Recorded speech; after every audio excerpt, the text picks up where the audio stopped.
ओम नमः सिद्धेभ्यो। नमो नमः सतहितं कराय वीराय भव्याम्बुजभास्कराय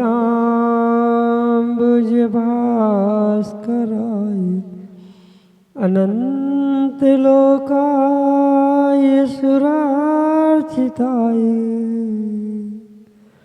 देवादिदेवाय नमो जिनाय देवादिदेवाय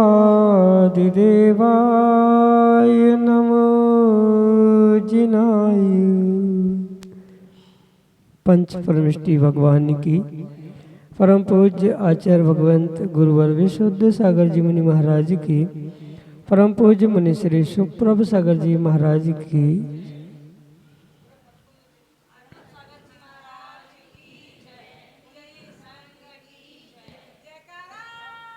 समीचीन विकल्पों का सम्यक समाधान, सम्यक ज्ञान की वह अनूठी विधा जिसके माध्यम से हम सभी अपने मन के अनेकानेक समीचीन विकल्पों का सम्यक रूप से समाधान आगम के परिप्रेक्ष्य में परम पूज्य मुनिश्री के मुखारविंद से प्राप्त करते हैं और वही सम्यक समाधान हमारे आत्म कल्याण का पथ प्रशस्त कराने वाला होता है। ऐसे आत्म कल्याण की अनूठी विधा आप भी जुड़ने का प्रयास करें और अपना समीचीन विकल्प भेजते हुए परम पूज्य मुनिश्री से उसका आगम के परिप्रेक्ष्य में सम्यक समाधान प्राप्त करें। प्रारंभ करते हैं आज का सम्यक समाधान और आज के पहले विकल्प के लिए आष्टा मध्य प्रदेश से डॉक्टर मगन जैन, श्रीमती चंदा जैन महाराज श्री के श्री चरणों में बारंबार नमोस्तु करते हुए अपना समीचीन प्रश्न रहे हैं कि गुरुदेव, इस संसार में प्रत्येक जीव जीना चाहता है, फिर जीने की इच्छा को संलेखना का अतिचार क्यों कहा? हमारे समीचीन विकल्प का सम्यक समाधान करने की अनुकंपा करें। नमोस्तु महाराज जी, नमोस्तु। ओम नमः सिद्धम। परम पूज्य आचार्य भगवान गुरुवर विशुद्ध सागर जी महाराज की, परम पूज्य मुनि श्री सुप्रभ सागर जी महाराज जी की। यह तो सत्य है कि संसार का हर प्राणी अपने आप को मैं जीवित रहूं इस भावना से हमेशा ही जीवन जीता है, पर इसका मतलब ये नहीं है कि उसका जीवित रहने की भावना भाने से वह हमेशा ही जीवित रहे, क्योंकि जितना सत्य जन्म है उससे कई अधिक गुना सत्य मृत्यु है। और संलेखना का नाम ही समाधि मरण होता है, जहाँ बुद्धि पूर्वक विवेक पूर्वक सत लेखन करते हुए समाधि मरण को स्वीकार किया जाता है। शब्द स्पष्ट है, सत लेखन। सत यानी योग्य प्रकार से लेखन करना। किसका लेखन करना? किसी दूसरे वस्तु का, व्यक्ति का या कागज पे कोई लेखन नहीं, अपितु अपने जीवन मरण का सच्चा लेखन करते हुए अपने आप को उस मरण की ओर विवेक पूर्वक पहुंचाना, इसका ही नाम संलेखना या समाधि मरण के रूप में स्वीकार किया जाए। जब संलेखना समाधि मरण स्पष्ट रूप से मृत्यु तक ले जाने के लिए या समीचीन योग्य मृत्यु प्रदान करने के लिए साधना की जा रही है, तो वहाँ किसी प्रकार से ये कैसा होना संभव है जो मरने की यहाँ तो तैयारी की जा रही है और भावना जीने की हो रही है। तो बात तो वही हुई, जाना कहीं है और टिकट कहीं और की निकाली है। मरने के लिए पुरुषार्थ चल रहा है कि संलेखना हो, समाधि मरण हो, मेरी मृत्यु अच्छी हो, मृत्यु महोत्सव मनाया जाए। और जब ये पुरुषार्थ संलेखना के माध्यम से चल रहा है, तो फिर वहाँ पर जीवित रहूं, जिंदा रहूं, मैं और बच जाऊं, तो ये भावना कहाँ तक उचित हो सकती है?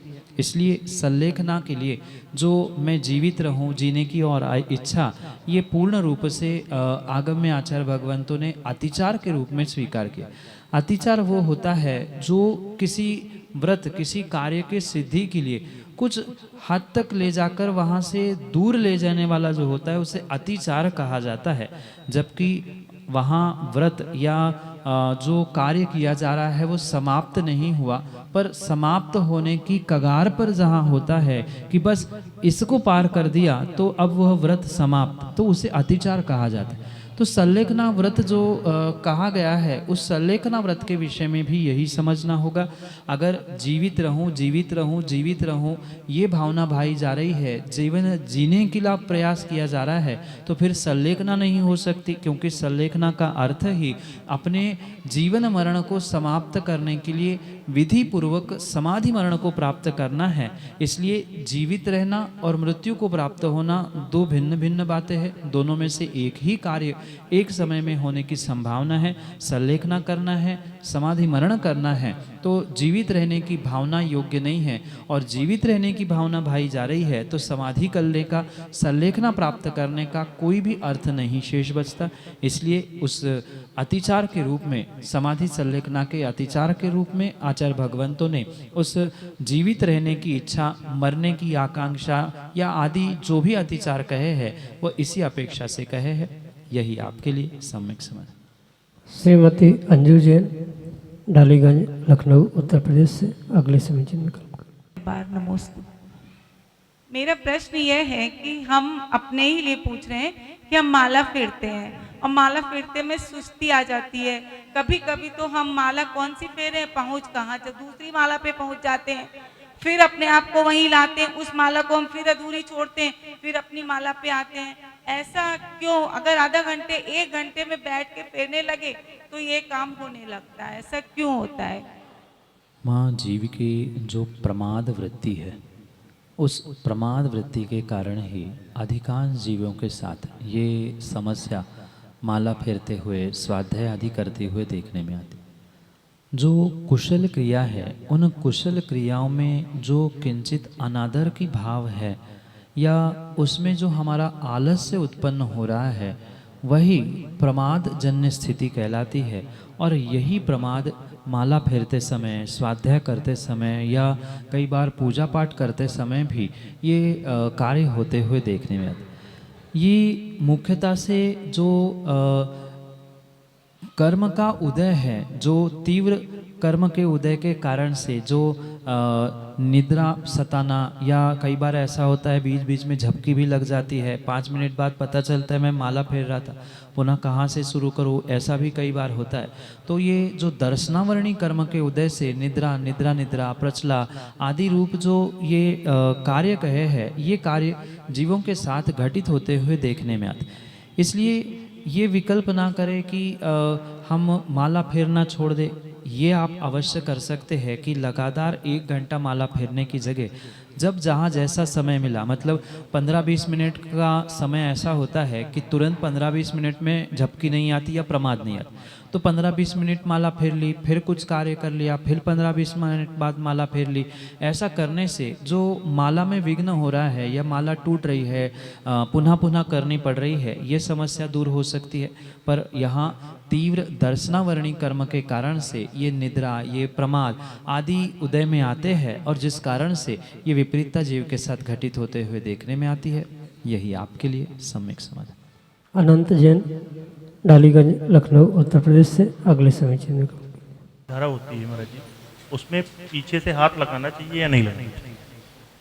जो अभिषेक के उपरांत शांति धारा आदि की जाती है, उस कार्यों को, इन क्रियाओं को श्रावकों को पहले विवेकपूर्वक समझने की आवश्यकता है।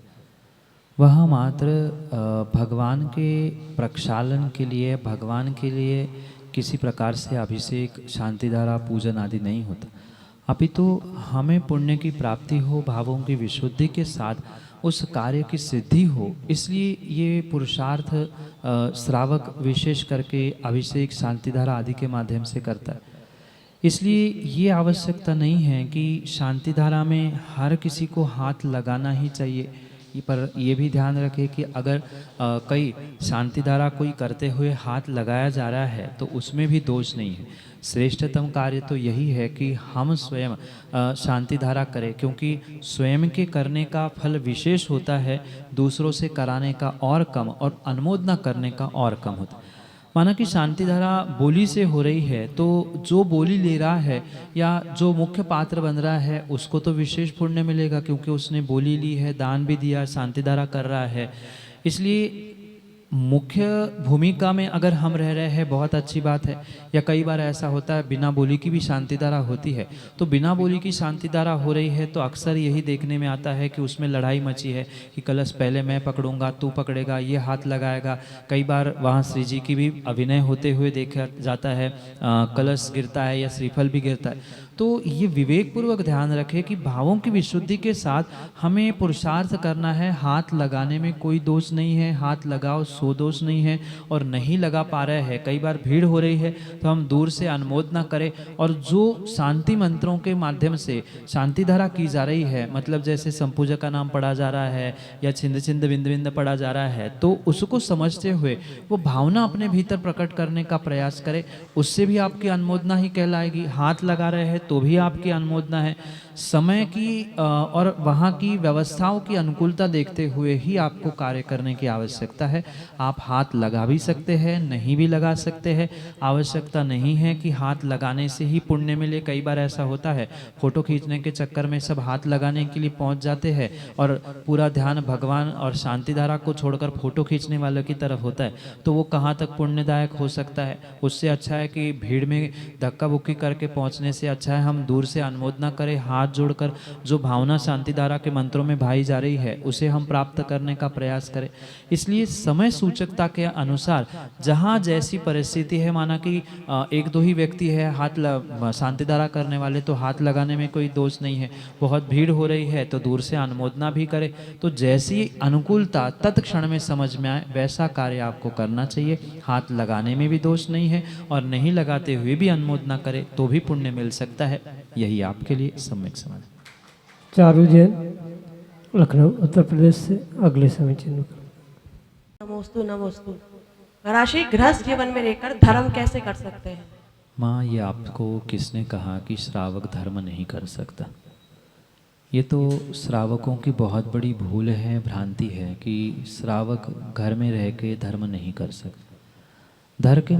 धर्म के मायने मात्र महाव्रतों को धारण करना इतना ही नहीं है, अपितु जो श्रावकोचित क्रिया कही गई है, जैसे श्रावकों के लिए 6 आवश्यक कहे हैं, दान, पूजा, स्वाध्याय, तप, गुरु सेवा और प्रभु भक्ति, इनके 6 आवश्यकों के माध्यम से भी आप गृहस्थ बन के हुए, श्रावक बने हुए धर्म कर सकते हो। पुनः पुनः ये विशेष ध्यान रखें कि धर्म के मायने मात्र और मात्र कोई विशेष बहुत बड़ी तपस्या, बहुत बड़ा कार्य करना इतना ही नहीं है, अपितु प्रतिदिन जो श्रावकों के 6 आवश्यक है उनका परिपालन करना है। जो श्रावकों के लिए 8 मूल गुण कहे हैं उन 8 मूल गुणों को धारण करना है। बहुत अच्छी बात जो श्रावकों के लिए धर्म के लिए कही है वह जो 11 प्रतिमाओं का स्वरूप का है उन 11 प्रतिमाओं को धारण करे। गृहस्थी 11 प्रतिमाओं को धारण करता है। जो 11 प्रतिमाओं को धारण करके आगे मोक्ष मार्ग पे बढ़ते हैं वो तो मोक्ष मार्गी हो ही गए, पर गृहस्थ अवस्था में भी अपनी शक्ति के अनुसार प्रतिमा ग्रहण करना, प्रतिमा नहीं ग्रहण कर पा रहे हैं, कम से कम 5 अणुव्रतों को ग्रहण करना, यानी जो 5 पाप है उसे मैं स्थूल रूप से नहीं करूँगा, ये संकल्प करना 5 अणुव्रत के रूप में स्वीकार किया जाता है।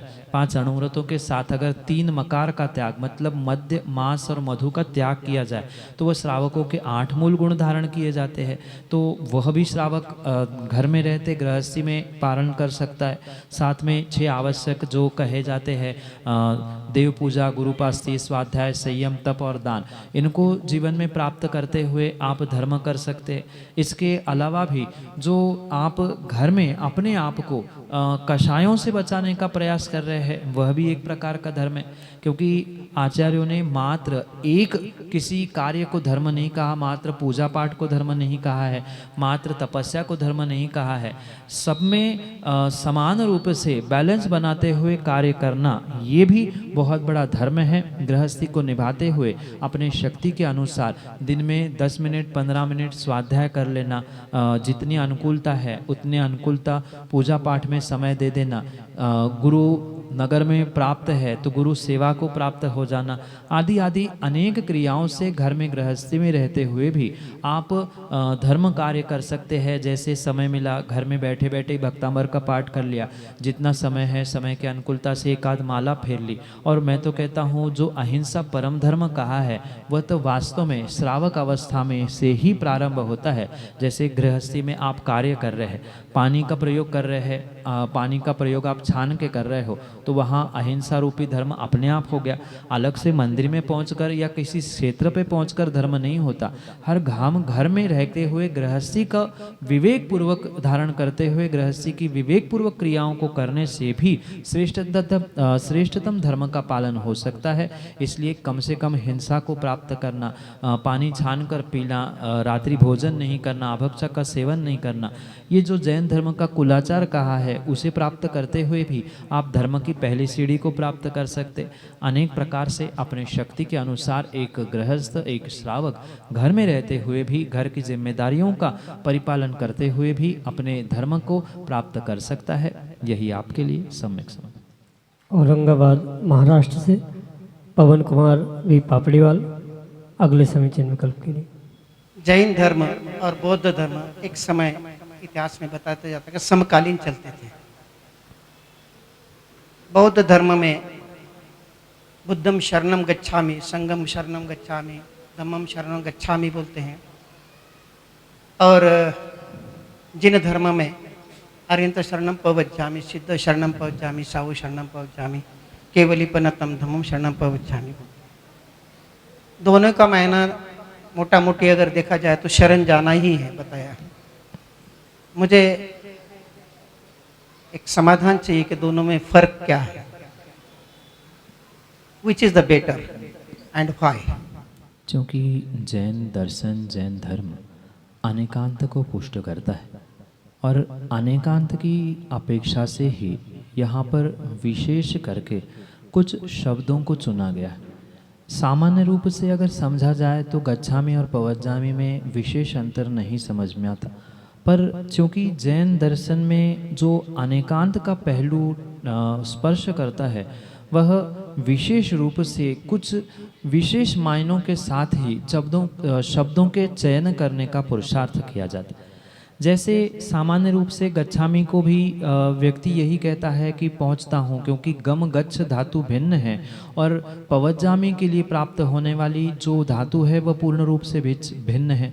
जहाँ मैं गच्छामि शब्द कहा जा रहा है वहाँ मात्र जाना ही अभिप्रेत है, पर जहाँ पवज्जामि कहा जा रहा है मैं प्राप्त करता हूँ, ये विशेषता वहाँ पर है।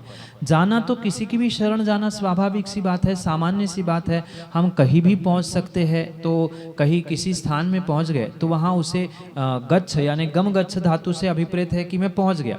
वहाँ जैन दर्शन में हमें मात्र शरण पहुंचना नहीं है, अपितु शरण प्राप्त करना है।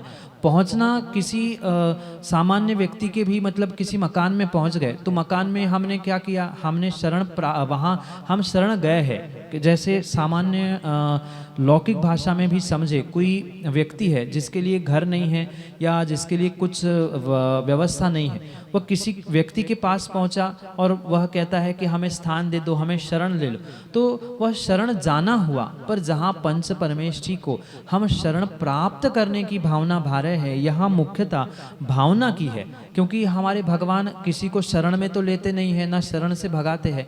इसलिए ये मुख्यतः अनेकांश ये समझना होगी कि मैं उस शरण को प्राप्त करता हूँ, मैं मात्र जाता नहीं हूँ अपितु वहाँ प्राप्त करता हूँ। क्योंकि प्राप्त जो किया जाता है उसे छुड़ाना मुश्किल होता है, पर जो जहाँ गया है वहाँ से व्यक्ति तो आसानी से निकल सकता है। इसलिए ये दोनों में मुख्य अंतर है कि मैं प्राप्त करता हूँ, ये पवज्जामि का अर्थ है, और गच्छामि का अर्थ है मैं जाता हूँ।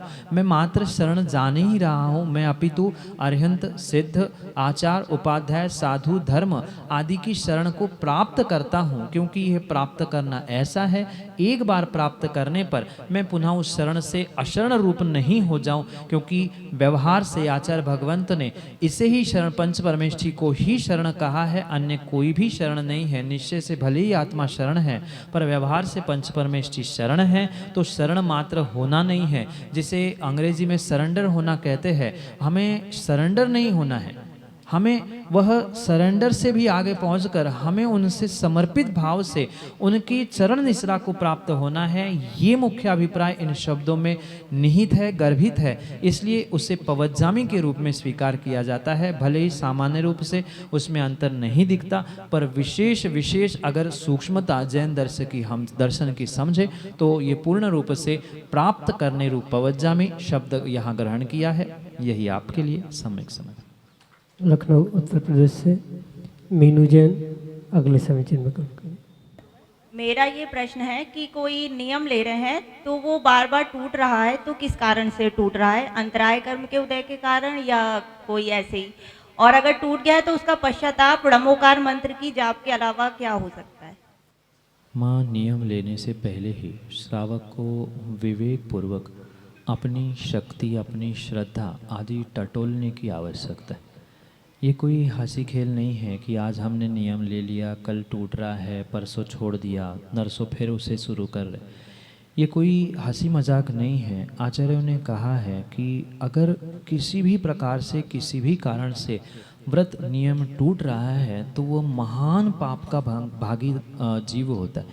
व्रतभंगी महाभंगी ऐसा कहते हुए कह रहे हैं कि जो विवेक पूर्वक नियम ला लेते हुए, क्योंकि अधिकांश ऐसा होता है भावुकता में आकर उसने ले लिया, इसने ले लिया, व्यक्ति श्रावक नियम लेता है और फिर सत्ता नहीं है तो फिर उसमें से शॉर्टकट खोजता है। नहीं, हमने तो इतनी छूट ले ली थी, हम तो ऐसा था, हमने ऐसा सोचा ही नहीं था।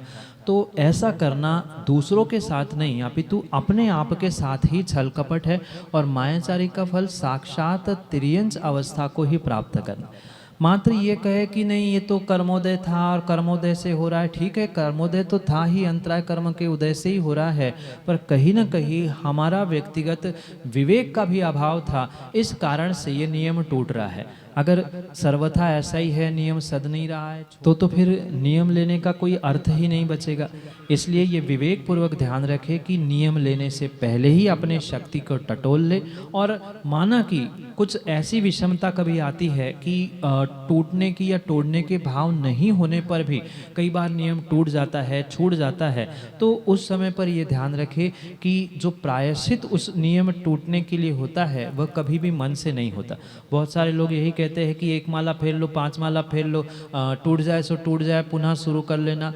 पहली बात तो न नियम अपने मन से होता है, दूसरी बात नियम का जो टूटे हुए का प्रायश्चित भी अपने मन से नहीं होता। ये विवेक पूर्वक आपको किसी गुरु चरण के पास समीप पहुंचकर ही नियम भी लेना चाहिए और उसका प्रायश्चित भी गुरु से ही प्राप्त करना चाहिए। अपने मन से न नियम होता है, न अपने मन से कोई नियम का प्रायश्चित होता है। नमोकार की माला फेर लेना या अपने आप को मात्र संतुष्ट करने की व्यवस्था है, वह पूर्ण रूप से टूटे हुए नियम का प्रायश्चित नहीं स्वीकार किया जाता। आगम में प्रायश्चित मात्र और मात्र गुरु से ही ग्रहण करने की आज्ञा दी गई है। स्वयं से कोई भी प्रायश्चित नहीं होता। माना कि आप कह भी दो उसे प्रायश्चित, पर वह पाप प्रक्षालन के लिए उचित नहीं है। पाप पे प्रक्षालन के लिए, टूटे हुए नियमों के पश्चाताप के लिए आपको गुरु चरणों पे ही पहुंचकर व्यक्तिगत रूप से निवेदन करते हुए उसका प्रायश्चित लेने की आवश्यकता है। क्योंकि नियम क्यों टूटा, किस कारण से टूटा, क्या नियम लिया था, कैसा नियम लिया था, ये गुरु को बताते हुए ही उससे प्रायश्चित किया जा सकता है, अन्य किसी प्रकार से नहीं। इसलिए शक्ति के अनुसार नियम लिया जाए और पूरा जी जान लगाकर नियम ना टूटे यही प्रयास किया जाए और उसका प्रायश्चित भी गुरु से ही लेना चाहिए। यही आपके लिए सम्यक समझ।